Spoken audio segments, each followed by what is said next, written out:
Today I bring you what is the best theory seen so far on the topic of the sinking of the world in one piece, where several points of the work are connected in a perfect and totally unexpected way. Evidence of the world sinking in one piece. In One Piece, the idea that the world is slowly submerging underwater has been hinted at various parts of the story. This concept is introduced subtly, but upon reflection, there are several clear examples. Water 7. This island is one of the most direct examples. Water 7 is famous for gradually sinking into the sea. The inhabitants of the island are constantly battling flooding and have adapted their lifestyle to an aquatic environment with houses and buildings designed to withstand water and canals that function as streets. This situation affects not only their architecture but also their culture and economy, making them experts in ship carpentry. Wano. In the case of Wano, the story tells us about an ancient Wano that is submerged under the sea. This gives us a hint of geological and climate changes in the past that might be repeating in the present. The story of Wano and its flooded areas suggest that what is happening in Water 7 could be part of a larger and more serious phenomenon. Lelouchia.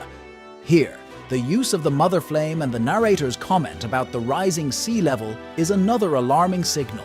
When a narrator in the story points out something like a change in sea level, it is a clear hint from Oda that we should pay attention to this detail. It is not merely a passing comment, it is part of a broader narrative. All these elements together paint a picture of a world in one piece, where water is gaining ground, literally. This rise in sea level is not just a coincidence or a set of local problems. It seems to be an underlying theme affecting the entire world. Knowledge and preparations of the world government and the celestial dragons. This point addresses the possible awareness and proactive actions taken by both the world government and the celestial dragons regarding the problem of the world sinking. Strategic location of Mary Jawas. The celestial dragons reside in Mary Jawas, which is situated atop the Red Line, the highest point in the world. This location is not only a symbol of their supremacy and separation from the rest of humanity, but it could also be a precautionary measure against rising sea levels. If they truly know that the world is sinking, living at the highest possible point would be a logical strategy to avoid the catastrophes associated with global flooding. Destroyers of history and culture, the destruction of the Lunarian people, and the concealment or destruction of parts of history, as shown in the O'Hara incident where scholars were exterminated for researching forbidden history, might be part of an effort to control information about the geological and climate past of the world. By limiting public knowledge on these topics, the celestial dragons could be trying to prevent panic, ensuring their control, or even eliminating any evidence that could be used against them. Manipulation and control. Controlling the narrative and history allows the world government and the celestial dragons to manage the situation to their advantage. By keeping the masses ignorant about the true nature of the world, they can manipulate events and political decisions that ensure they maintain their status and security in the face of an impending disaster. This behavior reflects not only a survival strategy, but also a calculated effort to maintain their dominant position in the world, regardless of the consequences for the rest of the population. By building their home in the safest location while simultaneously suppressing any alternatives or rebellion, the celestial dragons show a desire to secure their survival and power at any cost. This could be indicative of their knowledge of the world sinking and their efforts to prepare for the future while maintaining their hegemony. Remember that to avoid the collapse in the world of One Piece, we are raffling off Saboti bubble coating among all the people who subscribe to the channel and leave a like. The garments of the celestial dragons, more than just social distinction. This point suggests a fascinating reinterpretation of the function of the suits and bubbles worn by the celestial dragons. At first glance, these elements seem designed to separate the celestial dragons from the lower classes and to avoid contact with the common air, reflecting their attitude of superiority and isolation. However, the theory you mentioned proposes a more pragmatic and calculated reason behind this attire: preparation for a submerged world. According to the theory, the suits and bubbles do not just serve to maintain a social or purity barrier, but are designed with the necessary technology to allow the celestial dragons to breathe underwater. This would imply that their use has a dual purpose: social distinction, maintain the image of being superior, being set apart from the rest of humanity, reinforcing their elevated and differentiated status. Future survival. Prepare for a scenario in which the world is completely flooded, ensuring that they can survive and continue dominating even under extreme conditions. Technological and strategic implications. If the suits are designed for underwater survival, this would indicate a level of advanced technology and long-term planning by the world government and the celestial dragons. They are not only thinking about the present, but are actively preparing for a catastrophic change in the global environment. This would also suggest that they have advanced knowledge about the future state of the world, possibly through studies, prophecies, or ancient historical records that are not available to the general public. Secrecy and power. Keeping this knowledge and the associated technology secret allows the celestial dragons to maintain a strategic advantage over everyone else. If only they can survive or adapt to a flooded world, this would further solidify their power and control, ensuring that no other faction or group can challenge their supremacy. The oppression of the Fishmen. A survival strategy. This point addresses how the celestial dragons and the world government treat the Fishmen, a race capable of breathing and living underwater, and how this relationship might be influenced by the knowledge of a future aquatic world. Natural advantage of the Fishmen. Fishmen are unique in the world of One Piece for their innate ability to live both on land and in the sea. Not only can they breathe underwater, but their physical strength significantly increases in that environment. This natural ability gives them an obvious advantage in a world expected to be completely submerged. Fear of losing control. From the perspective of the celestial dragons, any group that has advantages in a flooded scenario represents a potential threat to their dominion. Therefore, by discriminating, enslaving, and oppressing the Fishmen, the celestial dragons not only exert control over a powerful group, but also prevent the possibility of Fishmen positioning themselves as leaders or saviors in a transformed world. Strategy of oppression.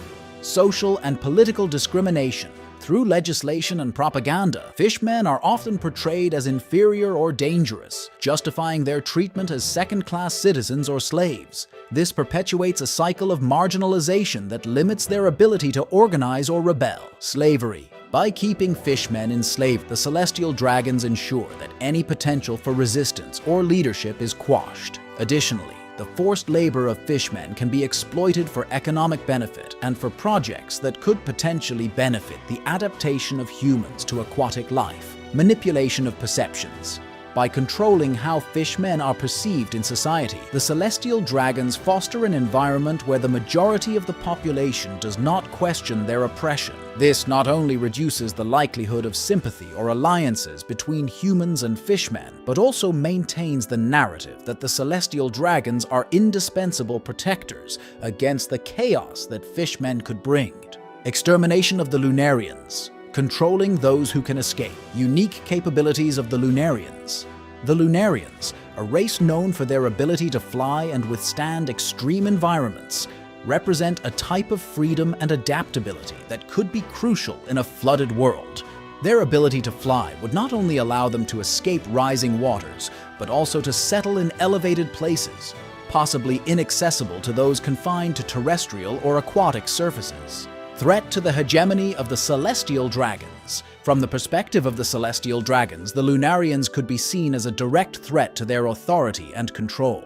If the Lunarians could easily relocate and survive in non-flooded areas, this would put them in a position to challenge or even replace the dominance of the celestial dragons in a post-flood world. Motivations for their extermination. Eliminating a potential threat. By exterminating the Lunarians, the celestial dragons proactively eliminate a group that could lead or harbor resistance against their regime in a catastrophic future. Controlling the narrative. By eliminating the Lunarians and possibly distorting or erasing their history, the celestial dragons can prevent the truth about their capabilities and the nature of their extermination from being known, thus maintaining their image as the supreme and necessary rulers of the world. Strategic consequences. The extermination of the Lunarians aims not only to physically remove those who can autonomously survive in new conditions, but also to send a message to any other race or group that possesses unique abilities that could make them resilient or predominant in an altered world. By doing so, the celestial dragons ensure that no viable alternative to the established order can emerge or gain traction. Exploring the sixth and final point of the theory, speculation on the possible final destiny of the celestial dragons in a completely flooded world. Fairy Verth on the moon in One Piece. Why would the celestial dragons head to Fairy Verth? Fairy Verth, a legendary place in the universe of One Piece. Fairy Verth is an almost mythical place with vast land rich in resources. According to the beliefs of characters who dream of it, such as the Skypians, it is a place of immense value and potential. The moon, with its completely different environment and distant from terrestrial problems, offers an ideal refuge from a strategic perspective. Preparation for the worst scenario. The celestial dragons, anticipating a completely flooded world and perhaps uninhabitable for conventional human life forms, might consider the moon as the ultimate salvation. Guaranteed safety. The moon would be out of reach of the waters and any other natural disaster that could occur on Earth. Exclusive control. By moving to an environment where only they have the means to reach and survive, the celestial dragons could perpetuate their dominion without threats. Technology and viability. Given the level of technology already displayed in One Piece regarding artifacts and constructions of the ancient kingdoms, it is not unthinkable that the celestial dragons have access to the necessary technology to travel to and colonize the moon. This could include space vehicles, ability to transport people and resources between Earth and the moon, sustainable habitats, technologies to create habitable environments in space where they can live and prosper long-term. Motivations and consequences. If the celestial dragons manage to establish themselves on the moon, this could have several implications. Definitive separation from humanity. This act would be the culmination of their desire to separate and dominate over other races and classes. Survival of their lineage and culture. They would ensure the continuity of their lineage and traditions, free from the threats and challenges they would face in a flooded world. Remote control of Earth. Even from the moon, they could attempt to exercise some kind of control or influence over what remains of the human world or other races on Earth. With this move, the celestial dragons would not only escape an impending disaster, but also reaffirm themselves as a dominant force, potentially unreachable and perpetual, from a stronghold in space.